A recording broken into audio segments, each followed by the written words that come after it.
Hello guys, τι κάνετε, είστε καλώς ήρθατε σε ένα ακόμη καινούργιο βίντεο.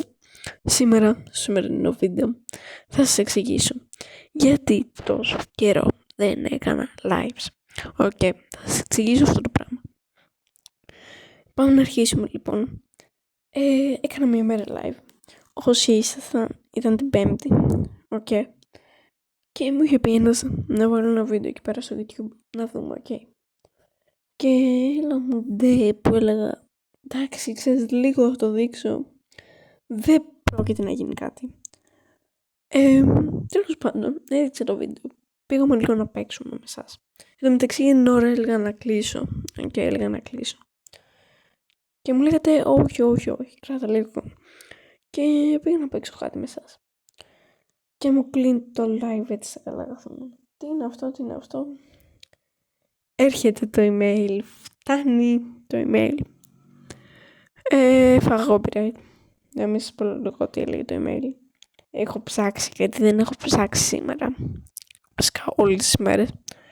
Και είδα ότι αυτό το τέτοιο, αυτό που έπαθε τέλος πάντων το copyright μπορεί να φτιάξει είτε αυτή την Πέμπτη που μας έρχεται, σήμερα είναι Τρίτη, είτε αυτή την Πέμπτη, είτε την άλλη την Πέμπτη, είτε ποτέ, ή σε κάνα μήνα, ή σε 2 μήνες, ή σε 6 μήνες, ή σε 7 μήνες. Τέλος πάντων, μη σε πολύ λόγο, μέχρι 6-7 μήνες μπορεί να φτάσει. Όποιος να γράψει κάτω στα σχόλια. 6-7. Τον έχει πάρει και τον έχει σηκώσει. Οκ. Τον έχει πάρει και τον έχει σηκώσει. Χαλβάθησε κανένας πως του μαθαίνεις. Λοιπόν, τέλος πάντων. Και αυτό μπορεί να φτιάξει είτε αυτή την Πέμπτη, είτε την άλλη, είναι αυτά που είπα τέλος πάντων, είτε ποτέ.